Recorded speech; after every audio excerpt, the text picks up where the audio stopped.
Hola, buenas noches. Gracias por continuar en estas transmisiones. Gracias por el día de hoy haber acompañado en estos diálogos durante la tarde y justo ahora, ¿no? La emisión nocturna. Pues darles la bienvenida una vez más y bueno, pues hoy en este momento estaremos reflexionando un par de asuntos, un par de aspectos relacionados también con la danza mexica y cómo, a propósito también de lo que platicábamos en la tarde, cómo esta insistencia o este afán en querer homogeneizar las cosas nos ha orillado también a tratar de ver todo de la misma manera. Es decir, lo mismo da en algunas circunstancias mirar la danza como una situación ritual o como un espectáculo o como un pasatiempo o como cualquier otra cosa, ¿no? Entonces, vamos a puntualizar algunos aspectos de este tipo para tratar de reflexionar en torno al sentido útil y, digamos, provechoso en términos de lo social y también de los aspectos culturales y espirituales de esta práctica que es la danza mexica.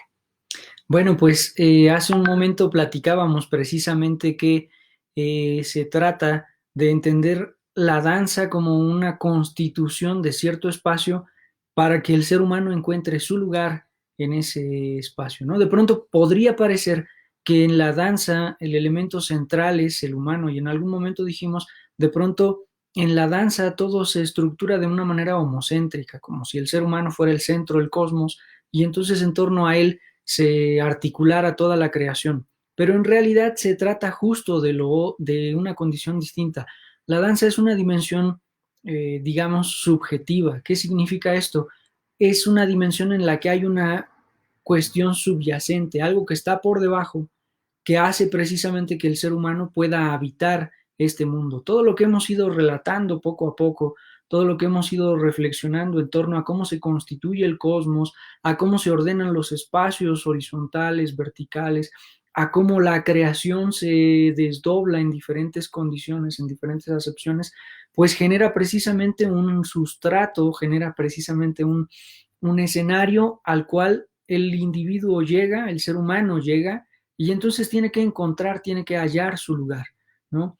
Y en ese sentido, cada vez que está obligado a encontrar su lugar, él tiene que constituirse de una manera diferente. Por eso la idea y por eso el énfasis en, digamos, el derecho a la diferencia que tenemos. Hoy en día se habla del derecho a la igualdad, se habla de los derechos como si fuéramos todos exactamente iguales y esa es de pronto la tendencia de nuestras sociedades, sobre todo sociedades orientadas hacia el consumo, digamos, maximizado, ¿no? Para una sociedad de ese tipo, pues conviene que todos operemos bajo la misma lógica. Por eso las nacionalidades indígenas, por eso las alteridades de todos los tipos del género, las alteridades políticas, las alteridades sociales, es decir, aquellos que se constituyen como otros no tienen lugar dentro de este espacio. Porque si se conciben bajo una lógica diferente, el asunto del mercado y de una lógica mercantil, pues no funciona para ellos. Por eso de pronto la alteridad es un peligro. Pero en el escenario de la danza de lo que se trata es precisamente de eso, de reconocer cada vez, en cada momento, esa condición de diferencia que nos constituye con el mundo y por eso tenemos que buscar un lugar, porque los seres humanos no tenemos un lugar en el mundo, tenemos que buscarlo porque somos diferentes a todas las otras especies. Todas las otras especies tienen una función bien definida y por eso no buscan su ser, digamos, ¿no? Pero nosotros no tenemos una cuestión definida, nosotros somos posibilidad, podemos llegar a ser, tenemos que constituirnos a cada rato. Y para eso es que recurrimos a estructuras rituales, por eso es que recurrimos a la estructura de la memoria y no solo a la del instinto. ¿No? Por eso es que recurrimos a la estructura de lo social y no solo a una estructura de la naturaleza, por ejemplo, porque nosotros tenemos que encontrar nuestro lugar, tenemos que hacernos cargo de nosotros, ¿no? Entonces, en ese sentido es fundamental esta idea. Y en la danza se puede entender de alguna manera cómo hacernos cargo de eso, ¿no?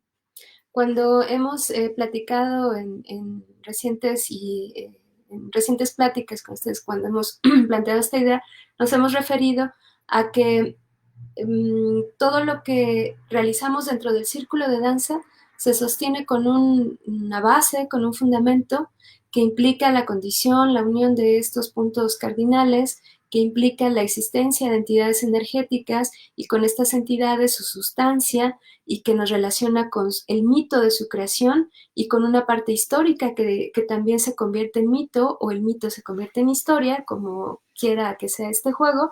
Y esto a su vez como dadas estas condiciones o cualidades míticas, se trasladan sucesivamente a lo largo de la historia y llegan a nosotros convertidas en prácticas rituales. Y esas prácticas rituales, como nos enseñan a nosotros también a disponer de ese espacio, a habitar ese espacio, a significarlo inclusive. Entonces, quiere decir que cuando nosotros llegamos al círculo de danza, empezamos una danza o cuando llegamos una vez que este ritual ya ha empezado, hay un espacio ritual fundamental que ya sostiene esa disposición y que nos permite a nosotros entonces encontrarlos, sí, pero también encontrar el sentido de ese espacio, encontrar la relación también intrínseca que tenemos de nosotros con ese espacio y ese espacio con nosotros. Hemos dicho también en la plática de ayer, decíamos que estamos hechos de interconexiones, ¿no? Una de esas interconexiones se basa, sí, decíamos, en el trato con las otras personas, pero también dado el contexto en donde estamos situados. Entonces, parte de las significaciones que como seres humanos logramos, pues es a partir de las condiciones del ambiente, del contexto en donde estamos desarrollándonos. Entonces, dada esa situación, el círculo de danza nos permite explicarnos a nosotros mismos, pero también encontrar esos orígenes, lo hemos dicho, lo hemos señalado también, los orígenes de esa danza, de esa práctica ritual y con ello del origen también del cosmos. Entonces, habría que reflexionar aquí una situación importante, porque en muchas de las ocasiones que nos hemos eh, presentado o que hemos apreciado un, un círculo de danza, preguntémonos cuántas ocasiones de esas ha sido a partir del asombro que implica una interacción mística, una interacción, y no me refiero a mística ya en los términos que hemos descrito, ¿no? Que tenga que haber luces y humo y efectos especiales, no, me refiero a una situación que nos pregunte, que nos interrogue a nosotros mismos. ¿Cuántas ocasiones hemos visto la danza, algún ritual, alguna práctica ritual desde esa mirada? ¿O cuántas veces hemos visto una práctica de esa manera con ojos más bien de índole de diversión o de juego? Entonces, habrá que regresar un poco a nuestras experiencias y revisar en cuántas ocasiones hemos tenido la oportunidad de participar o de ser espectadores y bajo qué perspectiva lo hemos visto. Esto es bien importante porque cuando hablamos de que la danza es subjetiva, estamos diciendo que a esa danza le soporta, la sostiene una condición que no es cada uno de los que participan realizándola, no es el sujeto, es algo que está subyacente, que está ahí abajo, que sostiene esta estructura. ¿Cuál es la creación?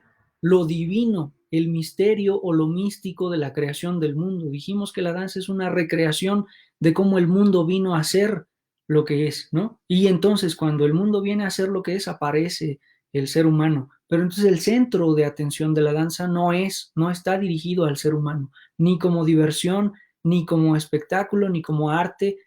Está dirigido a esa subyacencia. ¿Qué es esa subyacencia? Lo divino de la creación, lo que nos crea a absolutamente todos los que compartimos este espacio.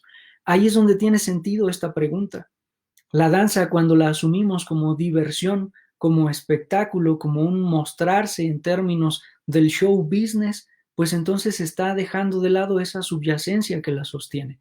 Y si no hay algo que la sostenga, pues entonces la danza se viene abajo, ¿no? Y hay muchos mecanismos a partir de los cuales reproducimos este esquema, ¿no? Pareciera que entonces únicamente cuando soy el centro de atención de todas las miradas realizo esta práctica.